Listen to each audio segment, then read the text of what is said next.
जय गुरु जी। सारी सात संगत को बहुत बहुत प्रणाम। सबसे ऊंचा मेरा दाता, उसको तहे दिल से कोटि कोटि प्रणाम। मेरे मालिक, मेरे परमात्मा ने मुझे ये जो भी प्लेटफॉर्म देते हैं अपना महिमा का गुणगान करने के लिए, मैं उन सभी जो भी उस प्लेटफॉर्म को चला रहे हैं उनका भी धन्यवाद करती हूँ, जो मेरे गुरु की महिमा को सब साध संगत तक पहुंचाते हैं। ऐसे संगत तक पहुंचाते हैं जिनको अपनी किसी ना किसी जिंदगी की प्रॉब्लम का शायद कोई आंसर मिलता होगा। हमें हर सत्संग में सुनने में और सुनाने में अपनी बहुत सारी मुश्किलों का हल मिलता है, बहुत सारे हमारे क्वेश्चंस का आंसर मिलता है। तो मैं आशा करती हूँ कि जो भी मेरे परम पिता परमात्मा की तांग में रहते हैं उससे, क्योंकि एक्सपेक्टेशन तो हमारी सबकी ही है उससे, वो है ही ऐसी चीज, वो है ही हमारा परमात्मा। तो क्यों नहीं, कहते हैं ना, मंगो नहीं मनो, लेकिन किससे मांगे, ये क्वेश्चन सबके जहन में आता है। तो फिर मांगे किससे? हम तो उसके भिखारी हैं, वो हमारा दाता है। मांगना भी पड़ता है, इसमें वो कोई वो नहीं है, लेकिन इतना हम भगवान के आगे जब शर्तें रखने शुरू कर देते हैं कि मैं तेनू ता मनूंगा जी मेरा आह कम हो जाऊगा, ये चीज बहुत गलत है। ये चीज तो हम उस तीन लोक के स्वामी से उसी की परीक्षा लेनी शुरू कर देते हैं कि तू ये करेगा तो मैं, मेरा ये काम होगा तो मैं ये मानूंगा, तू मेरा काम ये करेगा तो मैं सत्संग कराऊंगा, मैं इतने का प्रसाद चढ़ा दूंगा। वो परमात्मा हमारा मोहताज नहीं है, हम उसके मोहताज हैं। और संगत जी प्लीज ऐसा मत करा करें। अगर हम उसको समर्पण देते हैं, अपना प्यार करते हैं और बहुत भोले भाव से उसके आगे अपने मन ही मन उससे मांगना शुरू करते हैं, तो वो उसमें कोई वो नहीं है, वो प्यार से वैसे ही सब कुछ लुटा देता है। वो भोला है बहुत। शिव भगवान को भोला इसीलिए कहते हैं कि उस प्यार में ही डूब जाता है, भगत के प्यार में ही डूब जाते हैं। हम बड़े प्यार से कुछ कहते हैं, अच्छा गुरु जी आप, मेरी ये प्रॉब्लम है, आप कर दो ना। तो बस कहने की देर है, समर्पण की देर है क्योंकि जब हम ये सोचते हैं कि इसके अलावा हमारा कोई है ही नहीं, इसके अलावा हमारा कोई ना संगी ना साथी, और जो है यही है, यही देने वाला है, तो सारे काम आप मानो अपने आप ही होने शुरू हो जाते हैं। तू मेरा राखा सबनी थाई, ये तीन लोग का जो स्वामी है ना, ये सिर्फ हमारा ही राखा नहीं है, ये हमारे धरती के अंदर जो पाए जाने वाले जीव है, जो आकाश में उड़ने वाले हैं, ये सबका ही ध्यान रखता है। कौन खिलाते हैं उनको?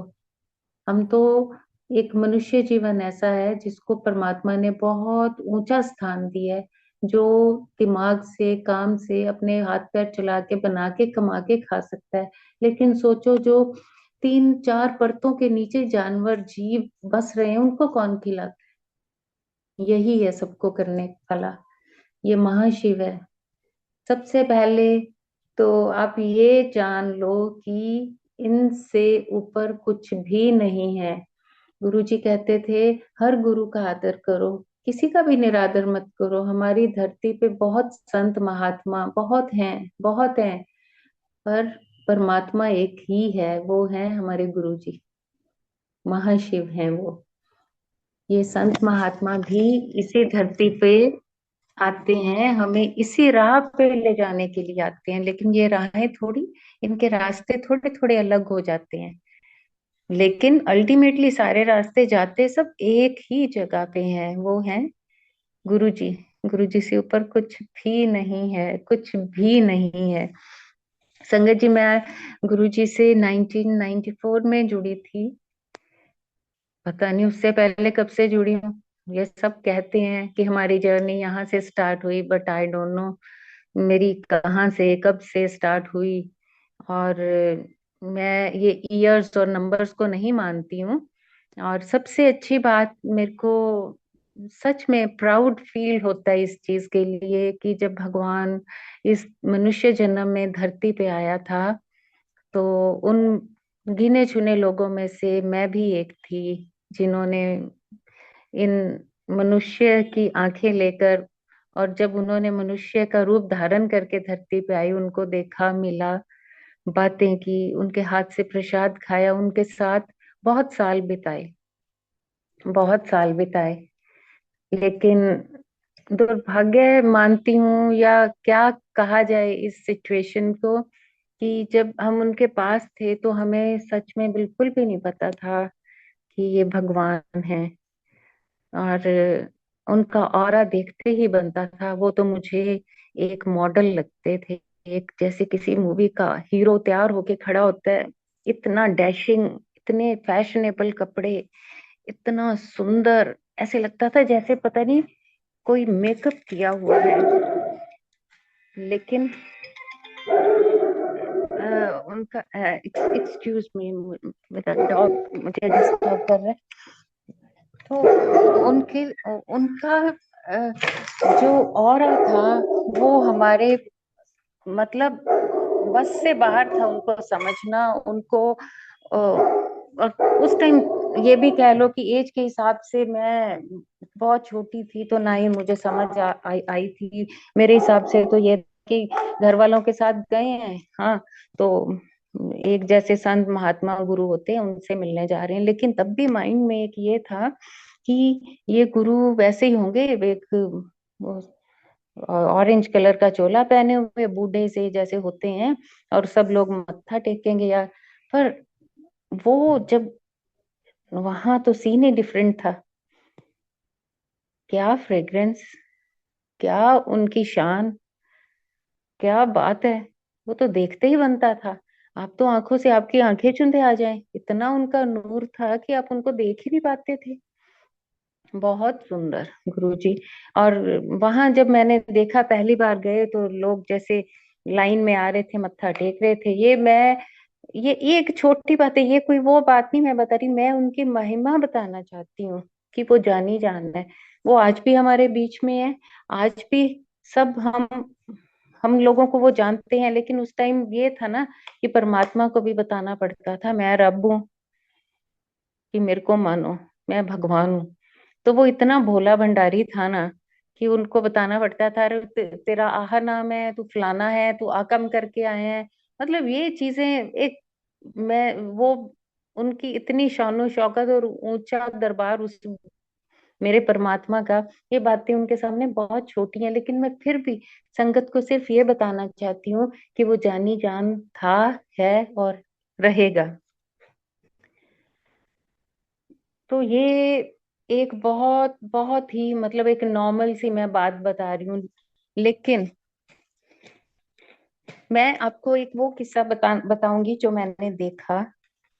मैं चंडीगढ़ पढ़ती थी, मैं वहां से जलंधर चली जाया करती थी अपने वीकेंड पे। तो एक बार हम लोग, मेरे जो लैंड लेडी थी, मैंने उनको बोला कि आंटी, मेरे गुरुजी हैं तो वो बहुत चमत्कार करते हैं। इतनी समझ नहीं थी, जितनी बुद्धि थी उसी बुद्धि के मुताबिक मैंने उनसे बात की कि आप चलो, आप उनको मिलके और कल शाम तक जलंधर से वापस आ जाए। तो वो लाइक गुरु जी हमेशा कहते थे, जो लेडीज होती हैं, औरत है ना, औरत जात बहुत सीधी होती है, जल्दी मान जाती है, स्टबननेस नहीं होती लेडी के अंदर। लेकिन जो मैन है उनके अंदर वो स्टबन होते हैं, जल्दी से मानते नहीं, ना किसी गुरु को मानते हैं, किसी भी ऐसी चीज को। तो इसीलिए गुरु जी कहते थे, भोलियां ਹੁੰਦੀਆਂ औरतां जल्दी पीछे लग जाती हैं, बाबियां देवी। जब ये बात आज भी देखने सुनने को मिलती है, लाइक उस टाइम गुरु जी का भी यही कहना था कि मैं बहुत इज्जत करता हूँ औरत की, इसलिए कि उसके अंदर प्रेम भाव प्रवाह हमें बहुत गहरा चलता है। वो प्रेम से अपना जिंदगी गुजारती है, और जो उससे प्रेम से बात करे उसी में बह भी लेती है। तो ऐसे मैंने लैंड लेडी से बात की, मैंने कहा आंटी ऐसे ऐसे हैं, तो अब हमने चलना है, आप चलोगे ना? तो वो मान के, चलो ठीक है, अर्ली मॉर्निंग निकलेंगे और शाम तक वापस आ जाएंगे। और जो उनके हस्बैंड थे, रात को उन्होंने बताया होगा कि ऐसे सोनिया बोल रही है कि कल जलंधर जाना है, तो हम साथ चलेंगे। कि उनके गुरु हैं, बहुत चमत्कारी हैं, बहुत। तब मुझे चमत्कारी ही लगते थे गुरुजी, जादूगर ही लगते थे। मैं बहुत सच और ठीक मन से बता रही हूँ।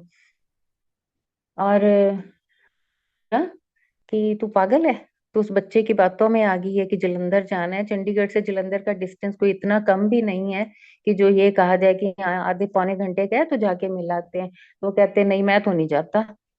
तो सुबह हुई साथ, मैं तो तैयार, मैंने कहा चलो। वो कहते नहीं, तेरे अंकल बहुत गुस्सा कर रहे हैं। नहीं, वो सिख फैमिली थी, तो वो कहाँ मानते, श्री गुरु ग्रंथ साहब के अलावा मानते ही नहीं है किसी को। के चक्कर में को क्या पता था कि ये महाशिव है, जिसने खुद गुरु ग्रंथ साहब लिखा है, उसका मालिक है। मैंने भी, अगर आपने नहीं जाना था आप मुझे पहले बता देते, मैं अपने आप चली जाती। तो समा सारा कुछ अरेंज हुआ, हम निकल पड़े, लेट हो गए हम वहां से निकलने में। हम जैसे ही वहां पहुंचे जलंधर में, तो गुरुजी ने जाते ही बोले कि वे आंटी, लड़की आई है अंकल नाल, है तुसी ਤਾਂ सवेरे 7 ਵਜੇ निकलना सी, ते इतना लेट हो गए और कुड़ी दा कॉलेज भी है। तो वो उनको लगा होगा कि शायद मैं, हमारे गुरुजी ऐसे हैं, शायद मैंने फोन पे बताया होगा उनको ये सब बातें, वो मेरे को देखें। तो मैंने सिर नॉड किया कि नहीं नहीं, मैंने ऐसा कुछ नहीं बताया उनको। मैंने कहा था ना ये जानी जान है।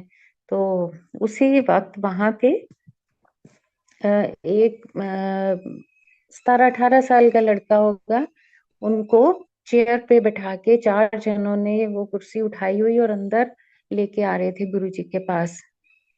तो गुरुजी के पास उन चेयर को गुरुजी ने हाथ किया कि आगे ले आओ। तो रखी वहां पे चेयर, तो उनकी मदर थी जो उस लड़के की, वो रोने लगी, गुरुजी मेरे मुंडे नु ठीक कर। वो कहते क्यों, मैं डॉक्टर, ठीक कर दो। हैं ਤੁਸੀਂ ਸਾਰੇ ਮੇਰੇ ਤੋਂ ਕੁਝ ਲੈਂਦੇ ਹੋ, ਮੈਨੂੰ ਮਿਲਣ ਕੋਈ ਨਹੀਂ ਆਂਦਾ। कहती नहीं जी, सानू किसी ने दसिया है कि तुसी सारे मतलब चमत्कार कर दो और किसी भी बीमारी नु ठीक कर देंदे हो। जो पहली बार सुनेगा करेगा वो सिर्फ ऐसी ही बात करेगा, उनका कसूर भी नहीं है। तो गुरुजी ना अपने चेहरे पे उन्होंने मुट्ठी बंद के हाथ रखा हुआ था, और थोड़ी स्माइल भी थी, और साथ में ये भी कह रहे थे क्यों, मैं तो डॉक्टर लगदा, आ जांदे इत्थे मेरे कोल। तो मदर थी, तो जो मदर है वो समझ सकती है कि कैसा मन और कैसा हो सकता है उसका जिसका बच्चा ठीक ना हो। उन्होंने रिक्वेस्ट की कि गुरुजी ये पैदा ही ऐसे हुआ था गुरुजी, मेरे को बहुत साल हो गए इसकी सेवा करते हुए, जवान हो गया बच्चा। अब हम चाहते हैं कि ये ठीक हो जाए और अपने आप जो अपने काम है वो खुद से करे। बहुत मुश्किल है ये सब देखना करना, और जिन पे बीतती है नो वन कैन इमेजिन। तो वो भोले भंडारी बड़ा ही जल्दी खुश हो जाते हैं, और बहुत ही जल्दी, मतलब मन उसका क्या बोले, वो हो जाता है, मेल्ट हो जाता है। तो जो जैसे उसकी मदर रो रही थी ना, तो गुरुजी को तरस आ गया उस पे, उस बंदे का, रहमत कर दी भगवान ने। तो कहते चल ठीक है, कर देने आज फिर ਇਹਦੇ ਤੇ कृपा। गुरुजी ने जल प्रसाद मंगवाया। जल प्रसाद उनको बोलते कि इसको जल प्रसाद पिला दो, क्योंकि उसकी मदर उसको स्पून फीडिंग करती थी। तो वो अपने आप तो कुछ ना खा सकता था ना पी सकता था। तो उसकी मदर ने ही उनको जल प्रसाद पिलाया। और गुरुजी ने बोला ਇਹਦੇ वास्ते चाय प्रसाद लेके आओ। चाय प्रसाद आ गया। गुरुजी ने बोला कि ਇਹਨੂੰ अपने आप पीन दो। तो उसकी मदर रोई और कहे गुरुजी ये तो अपने आप हाथ भी नहीं हिला सकता, ये चाह किवें पी लेगा। गुरु जी ने बोला कि ना तू ਇਹਦੇ ਇਹਦੇ हथ च रख चाह। तो नहीं नहीं पकड़ पाया, जो पैदा ही ऐसा हुआ है तो वो कैसे कर सकता है ना। अब परमात्मा तो सब कर सकता है, इंसान नहीं कर सकता। ये मेरे गुरु की वड्याई सुनो, इसमें कैसे उसने किया रहम, कैसे आया उसको उस बच्चे पे, उसकी माँ पे। तो गुरु ने बोला अच्छा चल तू पिया। 1 गिलास चाय का तो उनकी मम्मा ने पिला दिया। तो गुरु जी ने फिर सेवादार जी जो खड़े थे उनको बोला 1 गिलास और लेके आओ चाह दा। और फिर चाय आई तो गुरु जी ने बोला हुन इनू आपे पीन दे। तो मदर फिर देखे, उसकी आंखों से आंसू ही नहीं रुक रहे थे। पहली बात उसको ये लग रहा होगा कि ये पता नहीं हम कहाँ आ गए, है ना। तो इतने में ना उसकी मदर ने उनके हाथ के अंदर मुट्ठी थोड़ी सी खोल के ग्लास फिट कर दिया, और खुद थोड़ा सहारा ऊपर दे के उसको चाय पिलाई। तीसरा ग्लास गुरुजी ने फिर बोला और चाय लेके आओ। फिर चाय आई, तीसरी बार आई तो गुरुजी ने बोला इन्हू आपे पीन दे। वो माँ डरे भी, गर्म चाय अगर मेरे बच्चे के ऊपर गिर गई तो कैसे होगा। तो यानी वो तीसरी बार भी चाय आई, कुछ बच्चे ने खुद ग्रिप किया थोड़ा सा। इसमें रहमत देखो परमात्मा की, जो सामने साक्षात बैठा है। और वो कितने लक्की होंगे जिनका बच्चा ऐसे परमात्मा ने उनके सामने एक सेकंड की उसने ठीक किया। चाय पिलाई गई, गुरुजी ने बोला तू हुन अपना गिलास चुप के आपे रखो थे भाई। अब जो पहली बार इतना बड़ा करिश्मा देख रहा है और पहली बार भगवान के दर्शन कर रहा है, जबकि उनको ये नहीं पता कि ये परमात्मा साक्षात बैठे हैं, उनके हिसाब से तो वो एक संत हैं, गुरु हैं। तो वो क्या, वो बड़ा रोए। तो गुरुजी ने बोला तू परे बैठ जा, ओदी मम्मा नु क्या। और गुरुजी ने बोला उठ जा, चल अपना गिलास आपे रख। और ना फिर वो जो लड़का था उसने अपनी जो आर्म रेस्ट होते हैं चेयर के, उसके ऊपर प्रेशर डाला, उठने की कोशिश भी करी। इमेजिन, जो बच्चा कुछ नहीं कर सकता। तो गुरु जी को भी लगा, फिर परमात्मा ने उसकी कैसे मदद की, अपना हाथ रेज किया, अपनी पावर्स डाली, उसको बख्शा, उसके कर्म बख्शे उसी वक्त। हाथ ऊपर करते गए और वो बच्चा खड़ा हो गया। तो मेरे परमात्मा की ये महिमा, इतनी बड़ी रहमत, इतना बड़ा, इतना बड़ा दान, बहुत बहुत बड़ा दान है स्वस्थ शरीर होना। और मेरे रब ने उसी वक्त उसको ठीक करके उसके कर्म काट दिए। और वो जगह उनकी, गुरु जी कहते हैं हर सत्संग में आया करो, जब बुलावा आए तो जरूर आया करो। इसलिए कि जरूरी नहीं कि मेरे घर में सत्संग है या तेरे घर में मैं नहीं जाऊंगी तो उधर है तो फलाना। आजकल हम देखने को दिखता है कि ऐसा नहीं वैसा नहीं। गुरु जी कहते हैं तेरी जगह में फिक्स कितनी हुई है, तेरा कर्म किथे कटिया जाना है। ऐस धरती ते तेरी हर मौत भी निश्चित है, कहाँ पे आएगी, जन्म भी निश्चित है। और अगर गुरु का नाम लेते हो तो निश्चित है कि कर्म भी कहाँ काटे जाएंगे।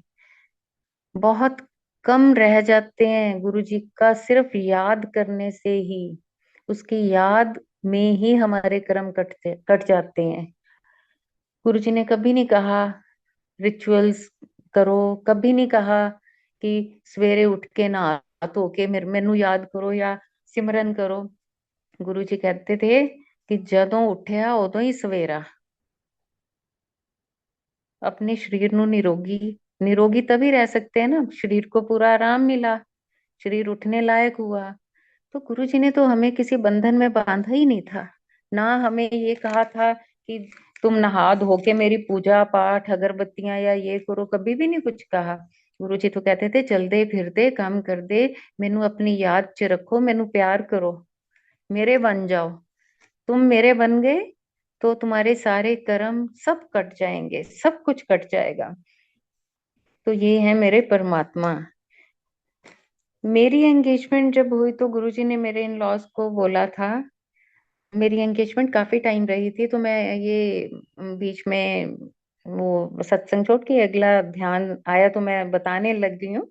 तो उनको बोला था कि मेरे को वो लड़की से मिलना है जो आपने जिससे एंगेजमेंट की है। वो तो जान ही जान थे, वो तो जानते थे।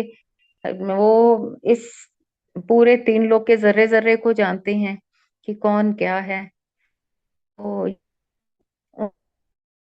बड़ापन है कि वो हर अपनी संगत को बड़ी रिस्पेक्ट देते थे, गुरुजी बहुत प्यार करते थे। अच्छा जी, मेरे को कहा गया कि ठीक है गुरुजी बुला रहे हैं हमारे, तो आपको मिलना है। तो जब मैं गुरुजी से मिलने गई तो गुरुजी ने मेरे को दूर से कहा कुड़िए मेरे को ला है। तो मैं गुरुजी को, तब हम नमस्ते करते थे गुरुजी को, जय गुरु जी नहीं बोलते थे। तो मैंने कहा नमस्ते गुरु जी। नमस्ते, और तेरा की हाल है?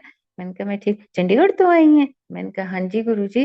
तो मेरे फादर इन लॉ को कहते चंगी कुड़ी है। मेरे मेरे को देख के, अरे सोनी है। मैंने कहा थैंक यू गुरुजी। और तब मुझे बिल्कुल नहीं पता था कि ये क्या चीज है ना। तो मेरे पर मुझे गुरुजी बड़े अच्छे लगे थे इन दैट वे कि गुरुजी वो वाले गुरुओं की तरह नहीं है जो सिर्फ चोले या ऐसी बातें करते हैं। ये गुरुजी तो बातें बड़ी अच्छी करते हैं, गुरुजी तो कपड़े इतने सुंदर पहनते हैं, गुरुजी तो खुद ही बड़े मॉडर्न हैं, बड़े फैशनेबल हैं। ये चीजें उस एज में बच्चों को अट्रैक्ट करती हैं। तो मुझे तो बड़े अच्छे लगे। मैंने कहा गुरुजी आप भी बड़े सुंदर हो, गुरुजी आप भी बड़े अच्छे हो। गुरुजी हंसने लग गए। अब देखो, महाशिव को एक हम अदना सा इंसान क्या बातें कर रहा है तब नहीं पता था। अब सोचती हूँ ना तो रोंगटे खड़े हो जाते हैं कि कितने महामूर्ख थे कि परमात्मा सामने बैठा है और मैं उनको कैसे बोले जा रही, जी आप भी तो इतने सुंदर हो, गुरुजी आप भी तो बड़े अच्छे हो। गुरुजी बड़ी अच्छी स्माइल देते थे। जब वो मेरे को लगता है हंसते होंगे तो सारी कायनात ही खिल जाती होगी। कितना सुंदर हंस जाते थे और शर्म भी आती थी उनको बड़ी। जैसे अपने को कोई ज्यादा प्रेज करे तो शर्म से हम थोड़ा मुंह नीचे कर लेते हैं, तो गुरुजी भी ऐसे थे। उनका ना शर्म से थोड़ा पिंक हो जाते थे और मुंह नीचे कर लेते थे।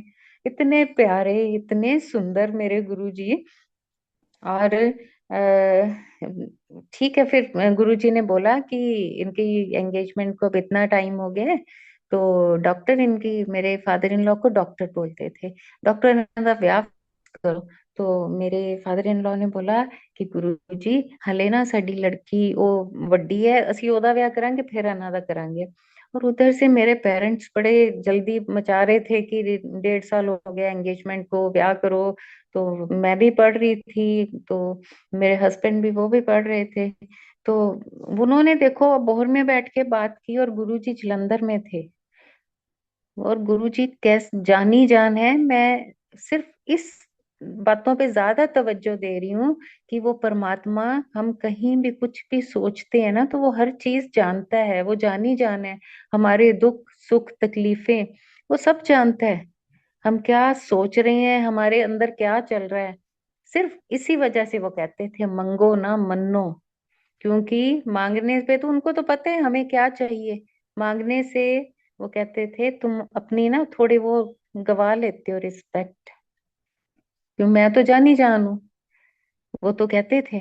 तो सिर्फ वो ही वजह है। अदरवाइज कुछ लोग फिर ये भी क्वेश्चन आ जाता है, मंगो ना तो फिर किससे मंगो, किसको कहो। अरे तुम्हारे मन में आ गया ना कि हमें गुरुजी ये चाहिए, हाँ गुरुजी मेरा ये काम, अगर हमारे लिए वो चीज अच्छी है ना तो गुरुजी जरूर करेंगे। लेकिन अगर गुरुजी को पता है हम मांग तो रहे हैं लेकिन वो चीज हमारे लिए अच्छी नहीं है, तो फिर परमात्मा ठहर जाते हैं थोड़ी देर के लिए और हमारी तरफ देखते हैं कि तू की मांग रहे हैं। कई जिद से करते थे कि मेनू मुंडा चाहिए है। मेरे गुरुजी ने कई बार कई संगत को बोला था कि तेरे किस्मत च नहीं है, ना मंगया कर। तो सिर्फ यही रीजन होता है। कई लोग कहते हैं जी वो मानते हैं उनकी तो हर चीज पूरी हो जाती है, हमें मानते हुए इतने साल हो गए, हमारा तो ऐसा हो नहीं रहा, हमारा तो ये भी खराब हो गया। अरे तुम अपने कर्मों को तुम नहीं देख पा रहे हो ना, वो देखने वाला है हर चीज। सारा हिसाब किताब उसके हाथ में है, शुक्र करो। जय गुरु जी एक बार बोलने से हमारे 90% कष्ट खत्म हो जाते हैं, कटते नहीं, कट जाते हैं, खत्म हो जाते हैं। 10% में ही हम लोग इतना घबरा जाते हैं ना। सोचो अगर 100% काटने पड़ते तो फिर क्या हालत होती है हमारी। तो शुक्र मनाया करो हर बात में। शुक्र है। कई बार हमें वो चीज दिखती है कि वो हमें कष्ट दे रही है, दुख दे रही है, लेकिन नहीं, ये सोचा करो कि वो मेरे कष्ट कट रहे हैं, कम हो रहे हैं। और ये जो मुझे दिख, जिसको मैं महसूस कर रहा हूँ इतने से कष्ट को, ये तो 10% है। और ये तो चुटकी मारते ही कट जाएगा वो। लेकिन तब अगर हम उस परम पिता परमात्मा पे विश्वास करते हैं, उसको प्यार करते हैं, उसको वो प्यार की जरूरत है, उसको किसी चीज की जरूरत नहीं है कि मेरे लिए इतने हजारों रुपए का प्रसाद चढ़ाओ, हजारों रुपए के गुलाब चढ़ाओ, या इतने महंगे खर्चे करके सत्संग करो। बिल्कुल भी नहीं। गुरु जी इस बात को कहते थे फालतू खर्चे ते दिखावा ना करया करो, जो आजकल बहुत ज्यादा है। हम जाते हैं, देखते हैं, आजकल जो सत्संग हो रहे हैं, मेरे ख्याल लाख लाख रुपए की तो फ्लावर डेकोरेशन है। क्यों करते हो? क्या? और होड़ है, फलानी जगह जो सत्संग हुआ था ना, वहां की डेकोरेशन और जो हम कर रहे हैं ना उसकी डेकोरेशन में फर्क देखो। अरे तुम उन चीजों में फर्क नहीं, तुम अपने अंदर वो गुलाब खिलाओ ना, जो परमात्मा के नाम का है, जो उसको कहने की जरूरत ही नहीं पड़ती, वो अपने आप ही दिखता है। तुम्हारा सिमरन, तुम्हारा प्यार, तुम्हारा समर्पण, ये तीन चीजें दे दो उसको। तुम्हारे पैसे की, दौलत की, दिखावे की तो परमात्मा को जरूरत ही नहीं है। वो तो शहंशाह है, उसके सामने ये सब चीजें कोई मायने ही नहीं रखती हैं। सो संगत जी, मैं वो अपना जो शेयर कर रही थी उसके अंदर परमात्मा, मेरा भगवान ये सुनाना चाह रहा होगा, तो उसकी रजा से ये बात हो गई। अगर किसी को तकलीफ या हर्ट हुआ हो, मैं माफी मांगूंगी। और मैं बता रही थी कि गुरु, मेरे पेरेंट्स ने अबोहर में बैठ के ये बात की कि इनके जो गुरु है ना, आपा उनसे जाके मिलेंगे, कौन है कि ये शादी फिक्स के लिए हम बोलेंगे कि गुरुजी आप बोलो। तो जब मैं उनसे मिलने गई हुई थी गुरुजी को, तो गुरुजी ने जाते ही मेरे फादर इन लॉ को बोला कि मैं एना दे ब्याह दी डेट फिक्स करती है।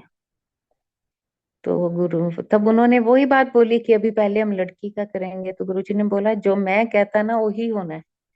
उन्होंने 31 अगस्त मेरी शादी की डेट फिक्स कर दी।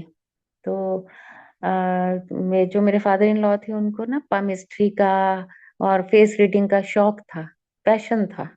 वो उनका प्रोफेशन नहीं था, लेकिन किसी किसी को होता है ना एक पैशन की। और रीडिंग भी ठीक ठीक करते थे। उन्होंने फटाफट अपना पाम टॉप निकाला और उस पे वो फीड किया। 31 अगस्त का जो भी डे था, वो अपना वो दे, उन चक्रों में पड़ गए ना, परमात्मा के सामने बैठ के। तो कहते गुरुजी, इस दिन तो श्राद्ध ने। तो गुरुजी कहते श्राद्ध की हुंदा है? कहते गुरुजी ये कोई अगे पिछे होर डेट रख लो, तो श्राद्ध पै रहे ने, ਆਪਾਂ ਕਿਵੇਂ कर दिए, श्राद्ध च कौन ब्याह करता है? गुरु जी कहते मैं रखा, ये ए ही डेट नु होएगा। तो इस बात के पीछे ये एक कहानी नहीं है। इस बात को डीपली समझो तो ये है कि जो वहम भरम हम जिनमें पड़े हुए हैं, उनसे कैसे निकलना है। वो परमात्मा यही बताने आए थे कि वहमों भरमों को छोड़ के आगे निकलो। तो मेरी शादी उन्होंने जब रखी, तो वो श्राद्ध चल रहे थे, तो उन्हीं में शादी हुई। सब ठीक है, ऐसा कुछ नहीं।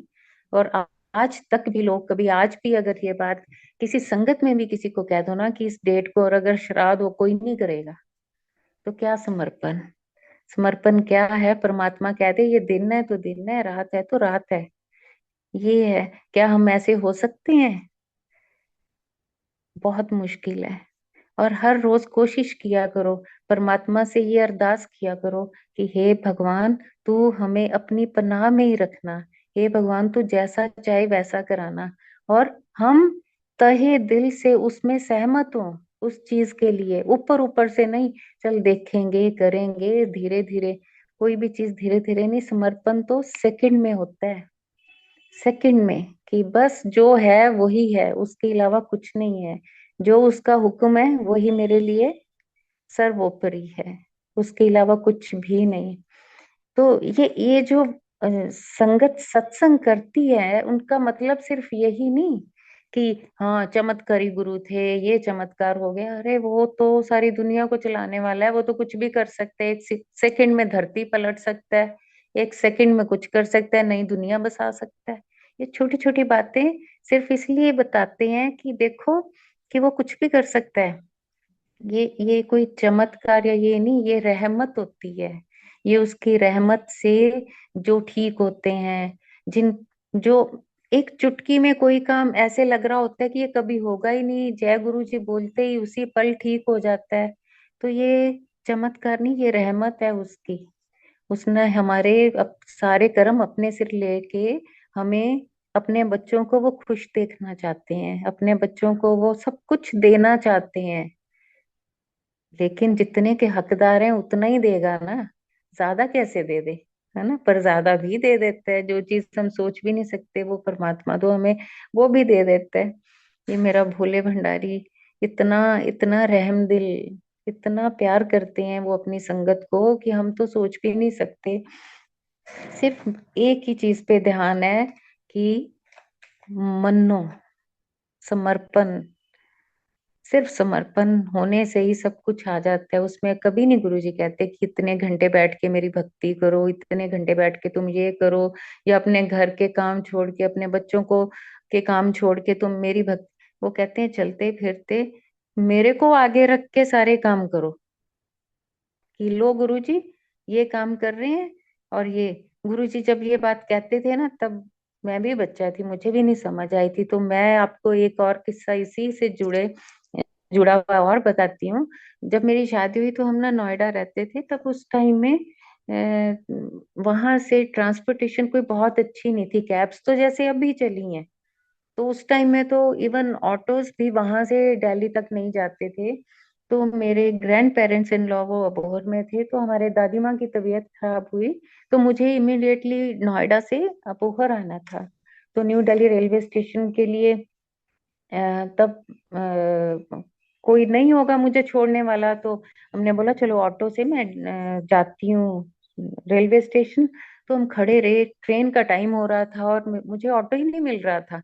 मैंने कहा हे भगवान अब क्या करूं। फिर मुझे याद आया गुरु जी कहते हैं ना कि मैनू अगे रख के सारे काम करया करो, ते सारे काम होंगे देखियो फिर। और मैंने कहा हे गुरु जी एक ऑटो वाला तो भेज दो, मेरी ट्रेन मिस हो जाएगी। बस हो जाएगी का अभी थॉट ही आया था कि एक ऑटो वाला मेरे आगे आके खड़ा हो गया कि कहाँ जाना है जी। मैंने कहा रेलवे स्टेशन। बस मैंने सामान रखा और उन्होंने मुझे छोड़ दिया। कुछ दिन बाद मैं जब दिल्ली वापस गई, घर गई, गुरुजी के पास जाना रोज का होता था। रोज जाना है गुरुजी के पास, बस एक ही होती थी शाम को तैयार होना है गुरुजी के पास जाना है। जब गुरुजी के पास गए मत्था टेका, तो गुरुजी कहते आ देखो जी हुन तो लोगों ने मैनू ऑटो वाला भी बनाता है।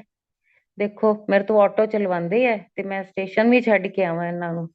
तो हंसने लग गए। मेरे को लगा ये तो गुरुजी मेरे को कह रहे हैं, क्योंकि मैंने ही रिक्वेस्ट की गुरुजी से, प्रेयर की, गुरुजी मेरी ट्रेन मिस हो जाएगी, मेरे को स्टेशन पे जाना है। तो वो हमारा साथ हर पल देता है, हर पल हमारे साथ है। बात क्या है हमें उसे याद करने की। जब हम अपनी मैं छोड़ के तू पे आ जाते हैं ना, कि तू कर दे ये काम, ये तू ही है, जो मेरा है सो तेरा है। फिर क्या होता है जो तेरा है सो मेरा है। तभी उसका जो है, तो हम उसके बच्चे हैं, हम उसकी हर चीज के हकदार हैं। तो तभी होगा ना हमारा, कि अगर हम उसको अपना सब कुछ समझते हैं, प्यार देते हैं, याद करते हैं, उसकी याद में रहते हैं। तो इसी में मैं बता रही हूँ कि एक बार हम गुरुजी के पास बैठे। गुरुजी बहुत कैजुअल मूड में होते थे, मजाक मस्ती सारा कुछ करना। और सबको कह रहे थे एक दिन कि तुसी ना सोने सोने बन के आया करो मेरे को, मैं थोड़ा खसम हाँ, तैयार होके नहीं आंदियां है, सोनिया बन के आया करो, साफ सुथरियां। तो मैं उस वेस्टर्न ड्रेसेस पहनती थी। तो मेरे को एकदम लगा कि गुरुजी मेरे को कह रहे हैं कि तैयार होके आना है, कि शायद उनको ये पसंद ही नहीं। पर गुरुजी ने कभी नहीं कहा था कि ये पहनो या ना पहनो। उस दिन पता नहीं किस मूड में थे, एक नॉर्मल बात कर रहे थे, वो सबके लिए थी, मैंने अपने वो ले ली। मैंने कहा हे भगवान, गुरुजी को तो अच्छा लगता है कि तैयार होके पूरा मेकअप वेकअप होके आओ। चलो जी, उस दिन गए, मेरे माइंड में एक ही बात भी, गुरुजी ने बोला तैयार होके आया करो, सज के आया करो, है मेरे को मैं थोड़ा खसम हाँ। तो गए, मेरे रात को 12-1 बजे के करीब घर जाते थे। गए जाते ही मैंने अपनी अलमारी खोली, अपनी भारी सी साड़ी निकाली कि कल गुरुजी पास जाना है। पहले ही इसको सारा वो करके ठीक ठाक, और अपनी ज्वेलरी और सारा रेडी थी। और मेरे को ये भी चढ़ रहा था कि आज मैंने तैयार होना है, तो सुबह जल्दी उठ के अपना जो भी और काम था तैयार हो गए। और जब मैं अपने रूम से निकली तो मेरे को देख के सारे जने हंसने लग गए भी इसको क्या हुआ है। साड़ी पहन के, ज्वेलरी पहन के, मेकअप पूरा। कहते तेरे को क्या हुआ है? मैंने कहा हे कुछ नहीं, गुरुजी ने कल कहा था ना कि तैयार होके आया करो। है अब जो बड़े हैं उनको तो सब समझ आ रही होती है कि किस क्या उस मतलब के पीछे क्या गुरुजी चाहते हैं। मैं छोटी थी, मुझे जो मेरे को समझ आई मैंने किया। मैं तैयार थी कि अब ठीक है चलो भाई, गए। अब वहां बाहर जूते उतारे और एम्पायर स्टेट के अंदर एंटर की, पौड़ी उतरी। अब मैं देखूं, मैंने कहा ये सारे किसी ने नहीं ऐसे कपड़े पहने, पार्टी वेयर जो मैं पहन के आ गई हूँ। मेरा तो मुंह उतर गया। अभी अब मैं क्या करूं? अभी ये सोच ही रही थी, मतलब मूड ऑफ हुआ तो गुरुजी मेरे सामने खड़े हुए, एकदम एकदम साथ मेरे लग के खड़े हुए आमने सामने, और अपने हैंड्स फोल्ड किए हुए अंडर आर्म्स में, यू कैन इमेजिन। तो हंस रहे थे। और मेरे को और भी हुआ, मैंने कहा पहले घर में सब हंसे, अब गुरुजी मेरे पे हंस रहे हैं। तो मेरे को इतनी शर्म आई, मैं आंखें नीचे करके बस रोना ही, आंखों से आंसू ही बाहर आए। तो आने से पहले ही गुरुजी ने बोला, चंगी लगती है, सोनी लगती है? मैं अब मेरे को लगे अब ये मेरा मन ऐसे ही रखने के लिए मेरे को कह रहे हैं, गुरुजी ने ना मेरा मजाक उड़वा दिया। अब बाकी सारे नॉर्मल आए हैं, मैं ऐसे आ गई। पर उस चीज के पीछे भी उस गुरु की महिमा देखो। मेरी मेरी हर बात में ये नहीं कि हमने ये किया उन्होंने कहा, नहीं। मेरी हर उसमें ये है कि वो परमात्मा की करनी देखो। उसकी एक सिंपल बात भी सिंपल नहीं होती, उसके पीछे बड़े गहरे राज होते हैं। उसका मतलब ये था कि सारे आओ, अपना मन साफ करके आओ। मन साफ है तो आप सुंदर हो। जैसा होए तन, जैसा होए मन वैसा दिखे तन। ठीक है। ये चीजें अब समझ आती हैं, तब नहीं समझ आती थी। उस टाइम की बुद्धि के हिसाब से जो समझ आई वो किया। गुरुजी बहुत हंस रहे थे मेरे पे, लेकिन उनको एकदम समझ आ गई कि ये अब रो पड़ेगी, तो एकदम मेरे को कहती है सोनी लग दी है? फिर मेरे को कहते वो मेरी मतलब बात से अटेंशन डाइवर्ट करने के लिए गुरुजी ने क्या अगली बात की। कहते अपा उनकी नीस थी पूनम, अपा ना पूनम वास्ते रिश्ता लबना है। अब मेरी भी अटेंशन एकदम डाइवर्ट होगी। है अब मेरे को लगे कि ऑलमोस्ट मेरी एज की है, तो मैं कैसे ढूंढ सकती हूँ ना उसका रिश्ता। मेरे को कहते तेरा कोई भरा हैगा? मैंने बोला हाँ जी गुरु जी है। है तो फिर आपा रिश्ता कर देंगे ਉਹਦੇ ਨਾਲ? मैंने कहा नहीं गुरु जी। मतलब उस टाइम गुरु जी मेरे को लग रहा है मेरी परीक्षा ले रहे थे हर चीज में। तो उन्होंने कहा सज के आया करो, मेरे हिसाब से मैं वैसे होके आ गई। फिर मेरे को कहते आपा ਉਹਦੇ ਨਾਲ ਉਹਦਾ ਵਿਆਹ कर दिए। मैंने कहा नहीं गुरु जी, वो ये लड़की बहुत अच्छी है, और नहीं वो देखो ड्रिंक भी करता है और इसके लायक नहीं है, वो थोड़ा और टाइप है ना। तो गुरु जी फिर हंसने लग गए। फिर मेरे को कहते चल ठीक है, फिर तू ना ध्यान च रखी आपा पूनम दा विआह करना है ते मेनू रिश्ता दसी तू। अब मेरे को उस टाइम लगे कि मैं कैसे रिश्ता बता सकती हूँ, मतलब एक यंग एज की लड़कियों को है ना ऐसी बात।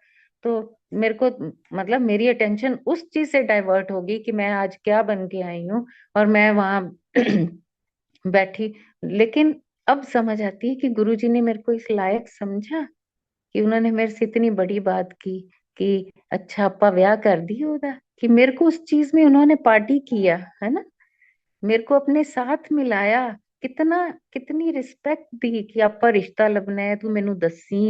ये चीजें अब सोचती हूँ तो ऐसे लगता है कि हे भगवान तूने हमारी किस्मत कितनी अच्छी लिखी थी कि तेरे साथ हमने बात की 1 to 1, तू मेरे इतना पास खड़ा था, एक मतलब कुछ इंचेस के उस पे कितनी क्लोज परमात्मा मेरे खड़ा था, है ना। और क्या भाग्य है, इसमें तो कोई शक नहीं है कि जो संगत ने गुरु जी को देखा मिले वो है भाग्यशाली, नहीं भी है।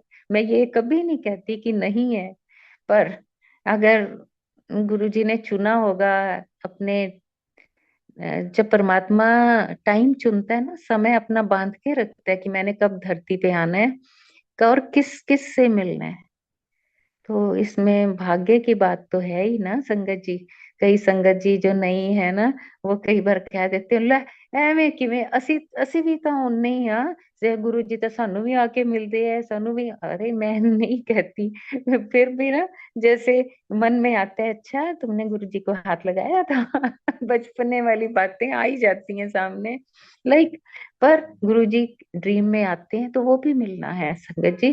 बिल्कुल साक्षात भगवान खुद आता है ड्रीम में जब आते हैं गुरु जी। मैं इस बात को कभी नहीं ये कहती। बस एक वो जरूर है कि धरती पे जो परमात्मा ने इस युग का टाइम बिताया, तो उसमें हम भी भागीदार थे परमात्मा के साथ। उस लीला जब वो रचा रहे थे, हमने वो देखी है उनको करते हुए। गुरु जी जब अपना सचखंड से प्रसाद निकालते थे, संगत जी बड़ी तकलीफ होती थी, क्योंकि वो मनुष्य चोला में थे। उनका मुंह लाल हो जाता था गुरु जी का उस वक्त। तो गुरु जी ने एक बार मिश्री प्रसाद निकाला, सचखंड का प्रसाद, और मुझे बुलाया। मेरे को कहते दोनों हाथ आगे कर। मैंने और ये भी कहा कि ये प्रसाद जब तक तू जिएगी ना, तू अपने पास रखना, तेरे को कोई तकलीफ नहीं होगी। मैंने हाँ जी गुरु जी बोल के मैं अपना प्रसाद अपने पास रख लिया। तब नोएडा से कुछ साल बाद ना, 2-3 साल बाद हमें अबोहर शिफ्ट होना था। तो वो प्रसाद भी मेरे साथ आया, क्योंकि मुझे ध्यान था। एक गुरु जी ने मुझे पतासे का प्रसाद दिया था, वो जो आज भी मेरे पास है, और एक गुरु जी ने दिया था मिश्री का। तो 2007 की बात है। एक हिप्नोटाइजर ही बोलूंगी उसको, जो भी वो बंदा है, वो हमारे घर आया और उसने आते ही सबसे पहले बोला कि तेरे पास ना बेटे एक प्रसाद है मिश्री का, जो तेरी फलानी अलमारी में पड़ा है, तो वो निकाल के मेरे को दे दे, तेरे सारी तकलीफें दूर हो जाएंगी। अब मुझे सबसे पहले तो ये लगा कि इसको कैसे पता कि एक प्रसाद कोई है मेरे पास। लेकिन उसने ऐसी बात में हिप्नोटाइज किया। देखो जो दुख कष्ट आने होते हैं ना, वो आके रहते हैं, क्योंकि कर्म किसी तरह तो कटने हैं ना। परमात्मा का दिया प्रसाद मेरे पास होने के बावजूद भी मेरे ऊपर बहुत सारे कष्ट आए। तो जैसे वो कहता गया ना बातों में, मैं वैसे करती गई। उसने मेरे से जो गुरुजी के हाथ के दिए स्वरूप थे वो निकलवाए, गुरुजी के हाथ का दिया प्रसाद निकलवाया, इकट्ठा सारा कुछ किया और गया। वो तो गया सारा कुछ। लेकिन उसके बाद जो मेरी हालत हुई ना, मेरे को इतनी फिजिकल प्रॉब्लम, मुझे किडनी की प्रॉब्लम शुरू हो गई। इतनी सिवियर दो प्रॉब्लम्स हो गई इकट्ठी मेरे को, कि मेरा बचना ही मुश्किल था। और उस टाइम पे ये देखो, जब वो सारा कुछ वहां से गया, तो हमें कुछ नहीं ध्यान था कि गुरु जी थे। मेरा माइंड ब्लैक आउट हो गया टोटल, कि गुरु जी कौन थे। मेरे को ऐसे लगा कि जैसे कभी जिंदगी में आए ही नहीं, और मेरा इतना बैड पीरियड वो स्टार्ट हो गया तब से। और यही कह लो कि गुरु जी ने वो मेरे 10% जो कष्ट थे कटवाने थे। मैं शुक्राना करती हूँ गुरु जी का, उस हालात का भी, उस टाइम का, और जो दुख तकलीफ भयंकर मैंने सही उसका भी गुरु महाराज का शुक्राना, क्योंकि उन्होंने मेरे को मौत के मुंह से निकाल लिया। वो खुद खड़े हो गए थे। लेकिन जो लोग थे वो देखते थे ना, उनको लगता था ये 1 घंटा जिएगी या 2 घंटे या मुश्किल से एक दिन। और मैंने 1 साल बेड पे ऐसे ही काटा था। मेरी आंखें ठहर गई थी, सिर्फ सब बताते हैं जैसा कि सिर्फ छत देखती थी। मेरा बच्चा बहुत छोटा था उस वक्त में, बहुत छोटा था। और मेरे बचने की कोई उम्मीद नहीं थी, कोई मेडिसिन नहीं लग रही थी, कुछ नहीं, सब फेल था। पर फिर भी गुरुजी ने मेरे को उन हालातों से निकाला, मुझे लाइफ बख्शी। जो आज भी गुरुजी मेरे साथ हैं। मेरी मेडिसिन तो चलती है, लाइफ सेविंग ड्रग्स पे हूँ मैं। पीजीआई से मेरा ट्रीटमेंट चलता है। जो प्रॉब्लम मुझे है उस पे रिसर्च चल रही है। लेकिन सबसे अच्छी बात यह है गुरुजी की कृपा की मैं बात करती हूँ, जो मैं हर वक्त करती हूँ। बस यही परमात्मा करवाए जाए कि मुझे देख के कोई नहीं कह सकता कि ये पेशेंट है, कोई भी नहीं। इवन मेरे डॉक्टर्स भी, क्योंकि मुझे किडनी का ल्यूपस है। तो जिनको ये डिसीज होती है, उनकी उनका और ही शक्ल हो जाती है उनकी ना। तो मेरे डॉक्टर वहां पे हैं जो डिपार्टमेंट के, तो लंदन से भी कोई रिसर्च में आए हुए थे वहां पे, तो उन्होंने बोला हमारे पास एक पेशेंट है ल्यूपस का, हम आपसे मिलवाना चाहेंगे। तो उनकी कॉल आई हमें कि आप आ सकते हो पीजीआई। तो ऐसे ऐसे हमारा कोई सेमिनार है, तो क्योंकि रिसर्च सेंटर में हर चीज को देखा जाता है कि उस डिसीज का पेशेंट कैसे दिखता है, उसको जो जो प्रॉब्लम्स आती हैं, तकलीफें आती हैं, तो वो कैसे उसमें से निकलता है या वो कैसे अपनी लाइफ लीड कर रहा है। तो महाराज की कृपा से मैं एक नॉर्मल इंसान की तरह रहती हूँ, नॉर्मल इंसान की तरह चलना फिरना खाना पीना। अदरवाइज इसमें इतनी पेनफुल डिसीज है कि चलना फिरना भी मुश्किल है। और कोई भी देख के ये कह सकता है कि वाकई ये कोई पेशेंट है। तो जब मैं उस सेमिनार हॉल में एंटर की तो वो डॉक्टर्स कहें कि वेयर इज द पेशेंट।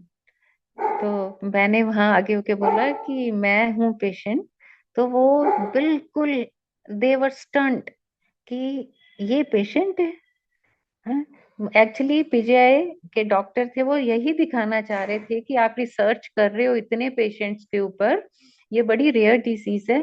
तो वो देखो आपने इतने देखे होंगे, और जो ये है ये वाला है फिर उन्होंने बोला कोई तो मतलब कोई पावर है जो आपको चला रही है, जो आप ऐसे दिखते भी नहीं हो कि आप पेशेंट हो। तो ये मेरे गुरुजी महाराज है ना, जो मेरे साथ चलते हैं हर जगह। तकलीफ दी है लेकिन मुझे पता नहीं अब चल रहा, वही same disease still it is running and it will go with my life only. तो फिर भी मैं एक नॉर्मल आम इंसान की तरह ही हूँ, वैसे ही खाती पीती हूँ, रहती हूँ पूरा होल डे मैं काम करती हूँ, ऐसा कुछ भी नहीं है। तो सिर्फ संगत जी बताने का इन चीजों को मेंशन इसलिए किया जाता है कि महाराज की कितनी कृपा है, कितनी उसकी कृपा दृष्टि है। और मैं तो सच्ची बताऊं, मैं तो पूजा पाठ भक्ति अमृत वेला कुछ ना पढ़ती हूँ ना कुछ करती हूँ। बस सिर्फ हर वक्त ये कहती रहती हूँ, गुरु जी आप मेरे हो, मैं आपकी हूँ, और मेरे साथ रहना, मुझे अकेला मत छोड़ना।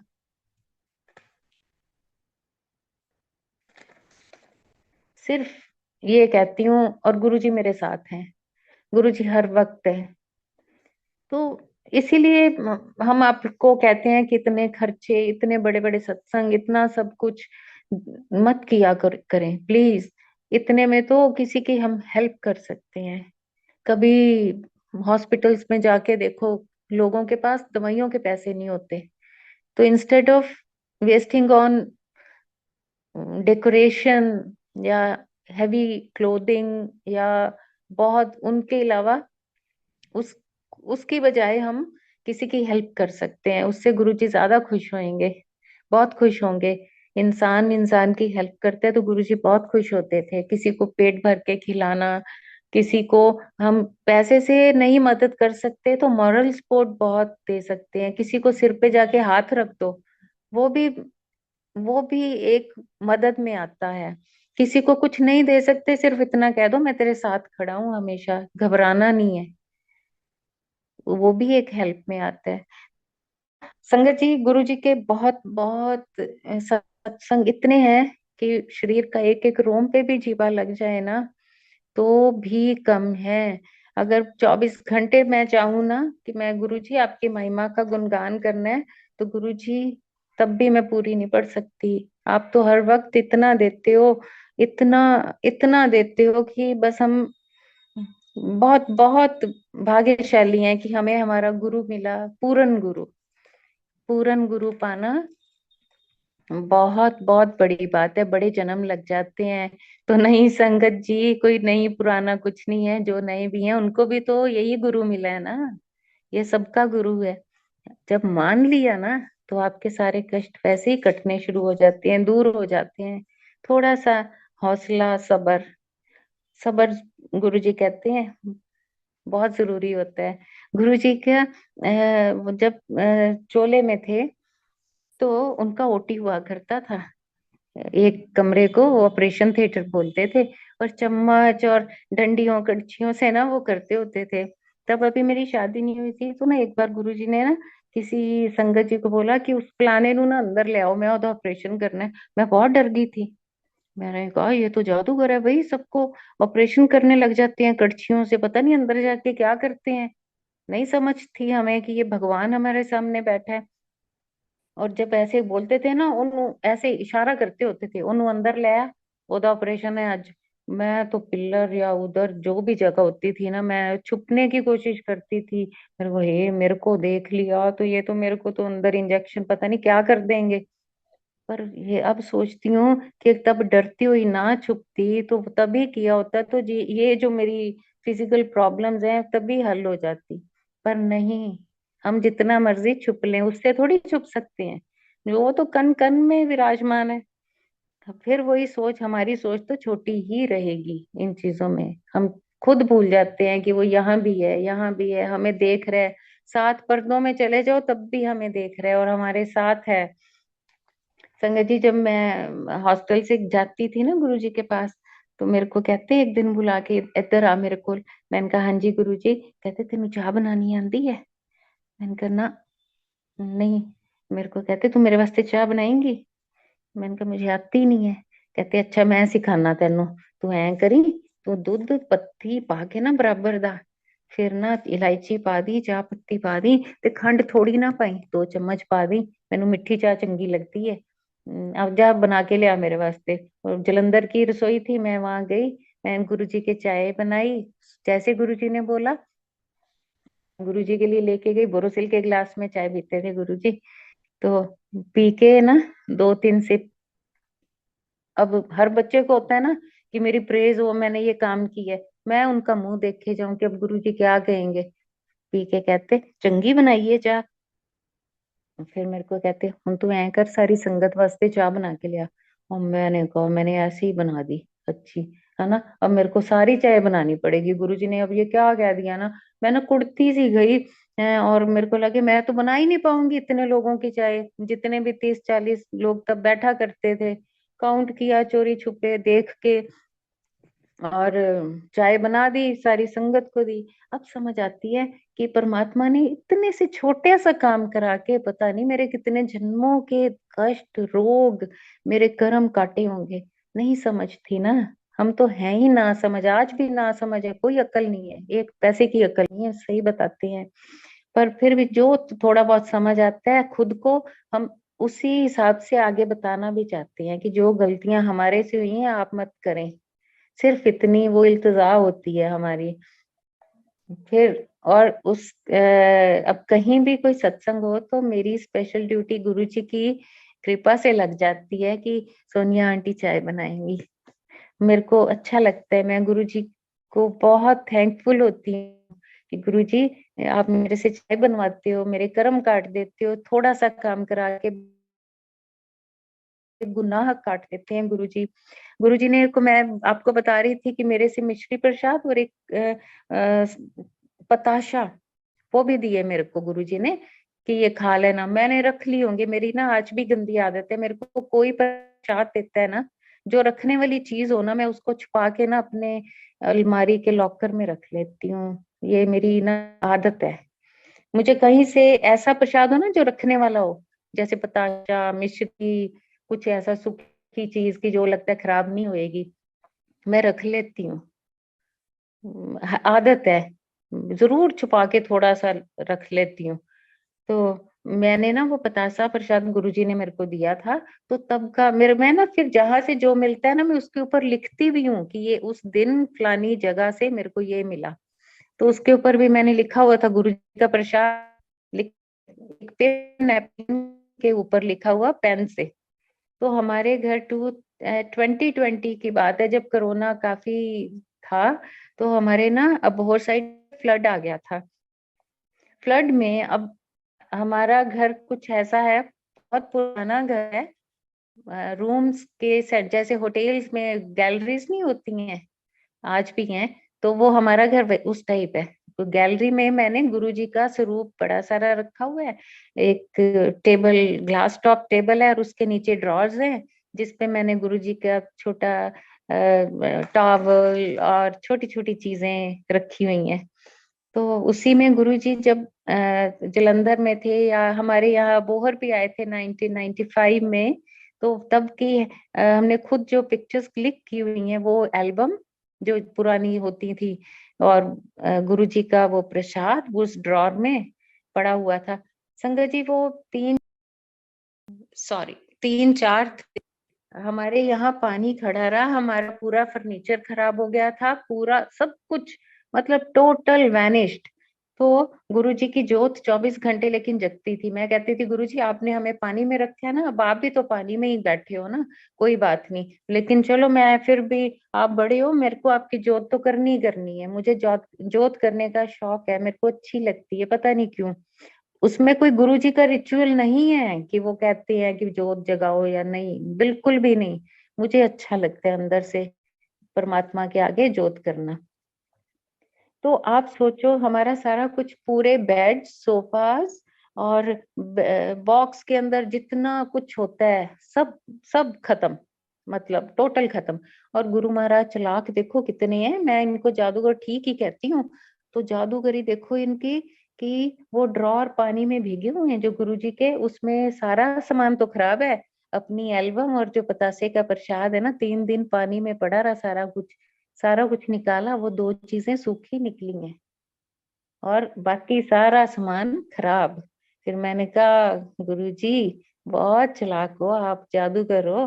देखो जादूगर तो बतासा पानी में 3 दिन रहे तो घुलेगा, नमक बतासा ऐसी चीजें ही ऐसी हैं।